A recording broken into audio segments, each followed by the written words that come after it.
네, 파일로 가족 여러분 안녕하세요. 오현진 팀장입니다.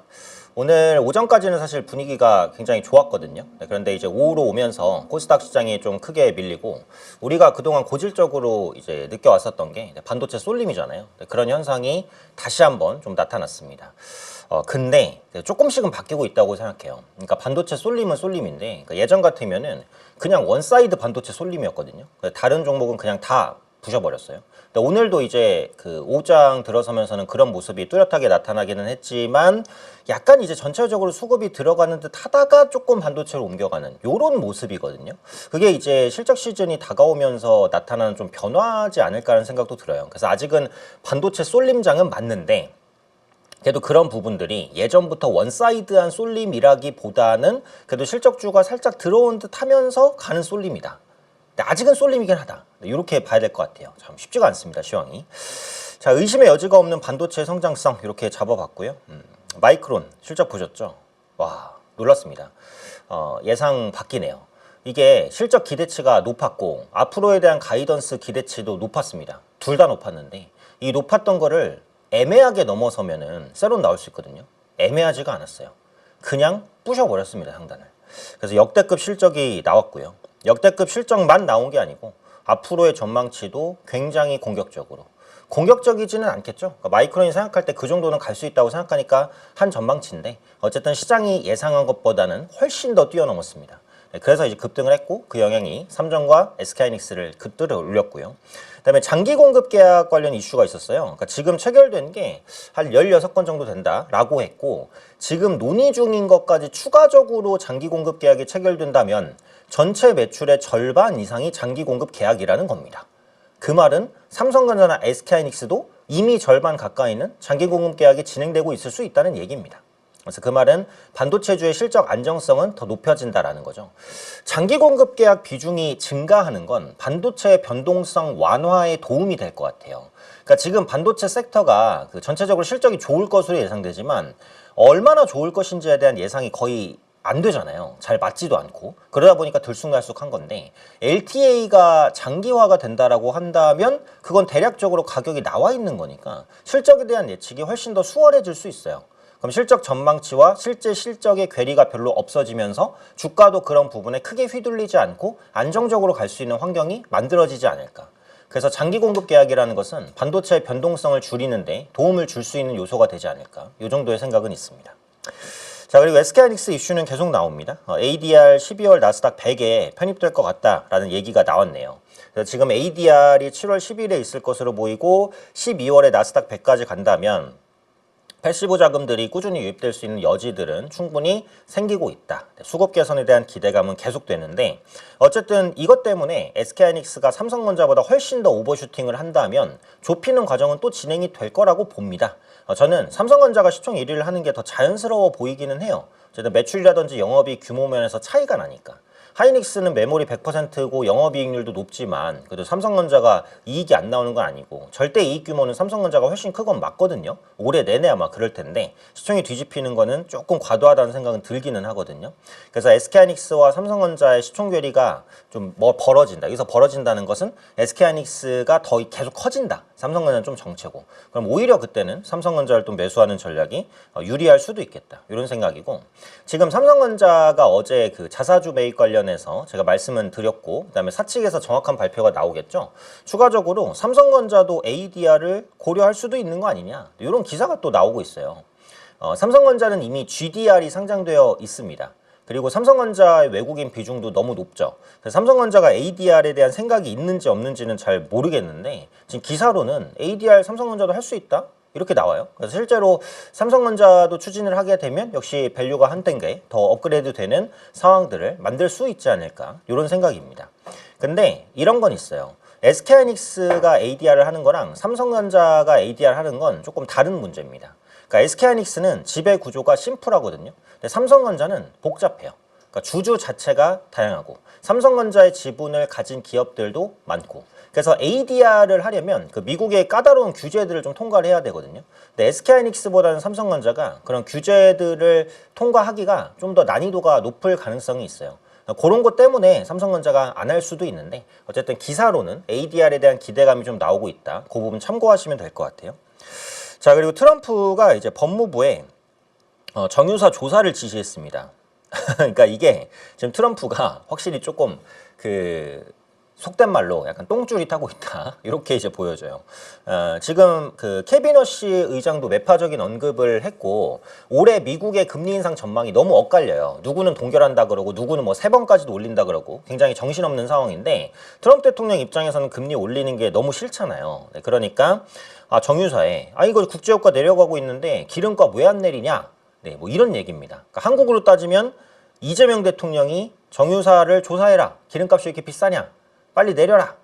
강도 높게 조사해라. 그러니까 이렇게 이제 시켰다. 뭐 이런 개념이라고 보시면 돼요.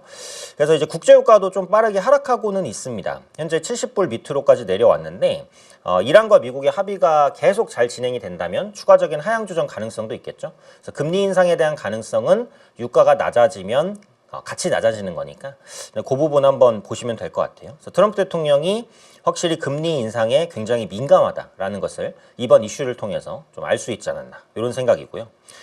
맨 마지막이 좀 의미가 있는 것 같아요. 광주 반도체 단지에 신재생 투자를 검토한다. 의미가 있습니다. 오늘 SK 이터닉스가 상한가 갔습니다. 제가 종상담할 때 SK 이터닉스 보유하시는 분들이 꽤 되셨던 것 같거든요. 그래서 일단 신재생주는 조금 인내의 시간이다라는 말씀을 드렸는데 뭐 모든 신재생이 간 거는 아닌데 그래도 신재생 투자를 검토한다라고 하니까 좀 급등을 했습니다. 에너지 관련주는 계속 주목받을 수 있을 것 같아요. 왜냐면 지금 전력 부족이 심하잖아요. 생각보다 심합니다. 근데 여름철로 들어가면서 폭염이죠. 그러면 전기 사용량은 더 피크를 찍고 작년 여름에는 이런 문제가 없었어요. 왜? 작년 여름에는 지금처럼 AI 데이터 센터 붐이 아니었거든요.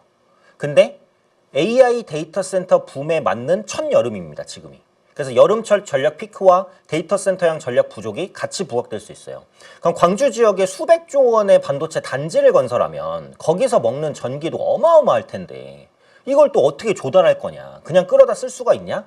힘들다는 거죠. 그러면은 결국은 같이 신재생이든 뭐든 에너지를 지어야지 끌어올 수 있는 거 아니냐. 이런 생각은 나올 수 있습니다. 그래서 이런 부분들이 단기가 아니라 좀 계속해서 시장에 영향을 미친다면 신재생 관련주뿐만 아니라 좀 더 넘어서 원전주까지도 좀 자극할 수 있는 그런 이슈가 될 수 있지 않을까. 이런 판단은 듭니다.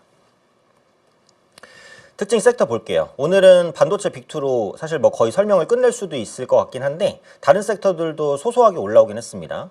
SK하이닉스와 이제 삼성전자. 어제는 삼성전자가 강하더니 오늘은 또 SK하이닉스가 강하고 굉장히 엎치락 뒤치락하는 그런 환경이에요. 원래는 그러니까 지난달까지 보면은 삼성전자랑 SK하이닉스가 균일하게 안정적으로 꾸준히 올라온 편이에요. 근데 이번 달 들어서는 변동성도 너무 심하고 어쩔 때는 뭐 하이나스가 급등하고 어쩔 때는 삼성전자가 급등하고 굉장히 이제 불안정합니다, 상황이.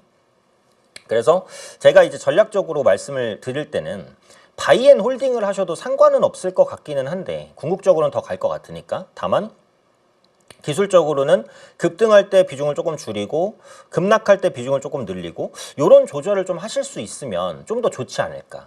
그러니까 물량을 줄여도 다 파는 게 아니고 추가 매수를 한다고 할 때도 다 팔고 새로 사는 개념이 아니고 그러니까 물량은 계속 보유를 하긴 해야 될 것 같아요. 그러니까 계속 보유를 하되 비중 조절만 좀 하는 거죠. 그래서 뭐 급등할 때 비중을 뭐 한 30% 줄였다가 그 고물량 가지고 가다가 일단 뭔가 외부 요건 때문에 급락하면 줄였던 거 조금 샀다가 이런 것들을 하면은 좀 더 좋지 않을까 싶어요. 물론 이게 쉬운 건 아닌데 다 사고 다 파는 것보다는 훨씬 낫습니다. 그래도 그게 훨씬 더 어려우니까 저는 전략적으로는 그렇다고 보고요. 생명보험주에서는 이제 삼성생명과 미래에셋생명, 그러니까 이게 보험주가 올라가는 게 그러니까 좋아 보이지는 않아요. 그러니까 금리 인상에 대한 그런 기대감 혹은 우려감을 반영하는 거라고 저는 개인적으로는 좀 생각을 하는 편이어서 물론 보험주가 올라간다고 무조건 금리 인상을 얘기하는 건 아니기는 한데 금리 민감주니까 좀 그렇기는 하고요. 항공주는 제가 이 시간을 통해서 몇 번 설명을 드렸었죠. 네, 오전에도 말씀을 드렸고 대한항공과 아시아나항공 그리고 유가 하락에 따른 이익 개선 기대감, 대한항공의 2분기 실적 컨센이 이제 적자에서 흑자로 바뀌었습니다. 항공주도 실적주로 볼 수 있을 것 같아요. 오늘 좀 의미 있는 상승을 항공주가 보였습니다. 대한항공, 아시아나항공, 한진칼. 그리고 LCC도 올라왔는데 저는 투자 관점에서는 LCC보다는 대형 항공사가 낫다라고 생각을 합니다. 그건 뭐 전에도 말씀을 드렸어요. 메가 캐리어에 대한 기대감, 그리고 항공, 화물에 대한 기대감. 그러니까 지금 그 승객 부분에서는 이익이 좋지가 않아요. 그러니까 유가가 너무 급등하다 보니까 아무리 유류 할증료를 받는다고 해도 유류 할증료도 한계가 있는 거거든요. 그 높은 유가를 100%다 전가시킬 수는 없어요. 그래서 승객 부분은 이익이 안 좋은데 항공 화물 부분에선 이익이 굉장히 괜찮습니다. 그래서 두 가지가 상충되면서 2분기 실적 개선을 이끌 것 같거든요. 근데 LCC는 상대적으로 항공 화물이 훨씬 약해요. 그래서 항공주는 보시려면 대형주 위주로 보시는 게 좋겠다 생각이고, 에너지는 앞서 말씀을 드렸습니다. 네, 그 반도체 단지에 대규모의 이제 태양광이라든지 이런 신재생 설비들, 그래서 SK 이터닉스 정말 힘들어 하셨던 분들 많을 종목인데 일단 상한가 갔으니까 좀 더 기대해 보도록 하고요. 한국전력 좀 의미 있게 움직였고요. 개별주 중에서는 대명에너지가 좀 올라왔습니다. 자, 그리고 백화점, 백화점에서 신세계랑 현대백화점. 유통주는 실적이 워낙에 좋아요. 네, 워낙에 좋기 때문에 현재 위치에서는 충분히 조금 이제 추가적으로 좀 올라갈 수 있지 않을까. 근데 그렇다고 지금 신세계나 현대백화점 이런 종목을 사는 거는 좀 부담스러울 것 같아요. 그러니까 소비의 확산 측면에서 보면 차라리 뭐 편의점주를 사거나 아니면 화장품주, 이렇게 바닥권에서 좀 올라오려고 하는 실적이 괜찮은 이런 쪽으로 확산되는 걸 사는 게 낫다고 생각하고, 백화점주는 보유하고 계시면 보유를 할 수 있겠죠. 신규로 사기에는 약간 부담스러울 수도 있는 위치다. 이렇게 생각을 합니다. 그러니까 이게 4848이랑은 달라요. 그러니까 물량을 다 덜고 다 사는 게 아니고 그냥 비중 조절입니다. 말 그대로 비중 조절. 근데 그거를 이제 뭐 한 반도 아니고 20-30% 정도만. 근데 그것도 뭐 이게 그 투자 성향이고 다 달라요. 그래서 그게 어려우시면 그냥 보유하시는 것도 방법일 수는 있을 것 같아요. 근데 이게 그 변동성이 클 것 같아서 그래요. 그러니까 지금 하이닉스랑 삼성전자가 조정을 보이는 게 반도체 업황, 실적 이것 때문에 조정이 아니잖아요.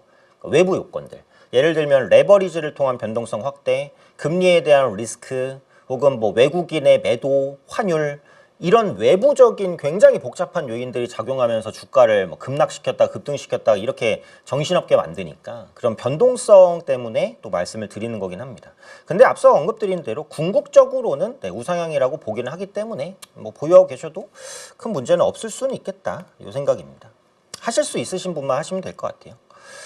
이슈 체크 한번 해보겠습니다. 테슬라가 하반기에 옵티머스 초기 양산에 착수한다고 합니다. 지금 로봇주들도 좋은 분위기는 아닌데 양산에 대한 기대감들이 조금 올라오면 그래도 상승할 수 있는 여지들은 좀 나오지 않을까 이런 생각이 있고요. 재밌는 게 요 이슈인데 거래소가 그 바이오 USA에서 코스닥 유치 홍보를 했다는 기사가 있었어요. 그러니까 저는 이런 시도 괜찮다고 봐요. 지금 코스닥 시장이 너무 안 좋잖아요. 그러니까 우리 코스닥 시장이 좀 상장 좀 해주세요. 네, 그 외국 기업한테. 그래서 우리 코스닥 오면 잘해줄게.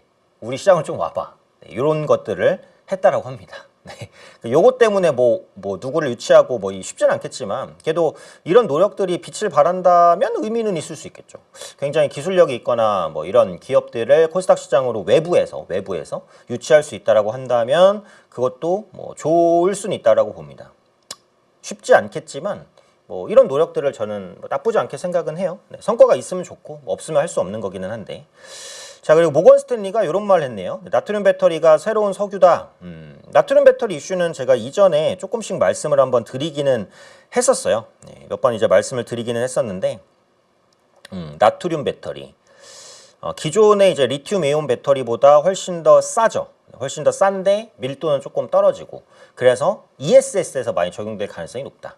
ESS 배터리는 굳이 밀도가 안 높아도 되고 굳이 비싼 배터리 안 써도 되고 그죠? 그래서 그런 부분들 때문에 나트륨 배터리가 적용되면 일단은 ESS 먼저 적용, 그 다음에는 저가 전기차 이렇게 적용될 텐데 나트륨 배터리가 전기차에 적극적으로 쓰이면 진짜 1000만원대 전기차도 나올 수도 있거든요. 그래서 모건 스탠리가 이런 언급을 했으니까 이 부분이 2차원 지주에 영향을 미치는지, 그러니까 이게 어쨌든 시간은 좀 많이 걸려요. 그러니까 지금 배터리를 보면 최고가, 그러니까 고가 라인에 있는 배터리는 전고체잖아요. 전고체 배터리가 최고 고가 라인이고 최저가 라인에 나트륨 배터리가 있는 거예요. 그래서 지금 소재가 완전 고가, 완전 저가. 그러니까 예전에는 뭐 NCM이 고가, LFP가 저가 이 정도였잖아요.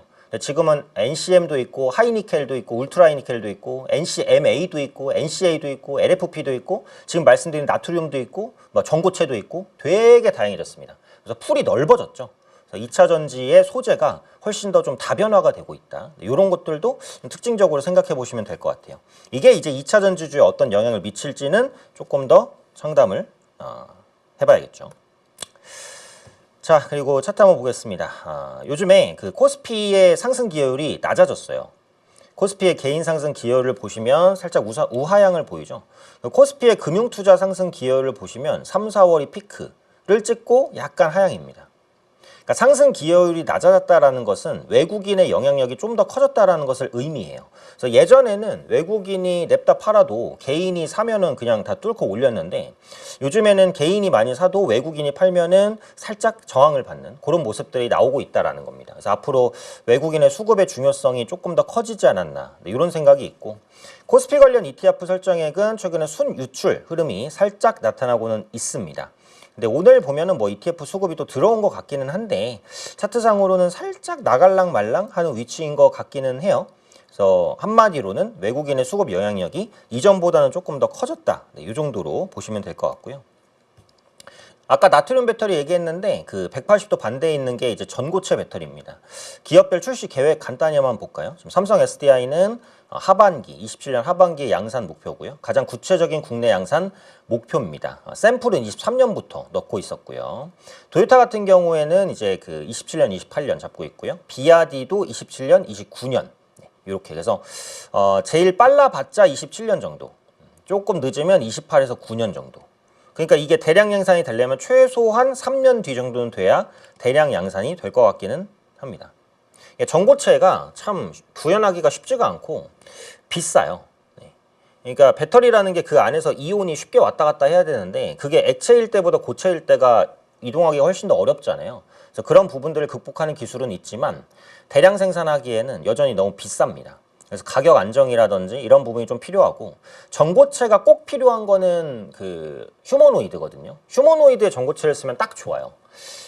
적게 하면서도 안정성도 높으면서도 배터리 효율도 좋고 밀집시킬 수 있고 휴머노이드가 폭발하고 이러면 큰일 날 거잖아요. 사람 옆에 있는데 전기차보다 훨씬 더 안전해야 되는 게 휴머노이드거든요. 그래서 그런 부분들을 고려하면 휴머노이드에 넣기 딱 좋다. 근데 지금은 일단 하이니켈로 대체하고 나중에는 전고체가 휴머노이드 배터리에 들어가겠죠. 근데 그러려면 아직 기술은 좀 더 필요하다. 이렇게 봐야 되겠죠. 저 PBR주 관련 정책들 한번 보면 저 PBR주 리스트를 이제 공표를 하고 0.8배 주가 누르기 방지법 그러니까 이런 것들도 앞으로 가시화가 될 것 같아요. 그러면 그 PBR 1배 이하 종목들 있잖아요. 그런 종목군들 중에서 실적 괜찮은 것들은 꾸준히 체크를 할 필요는 있어 보입니다. 그러니까 지금 이제 PBR이 밑에 있는 종목들을 보면 예를 들면 뭐 철강주 이런 것들 한 배 안 되죠.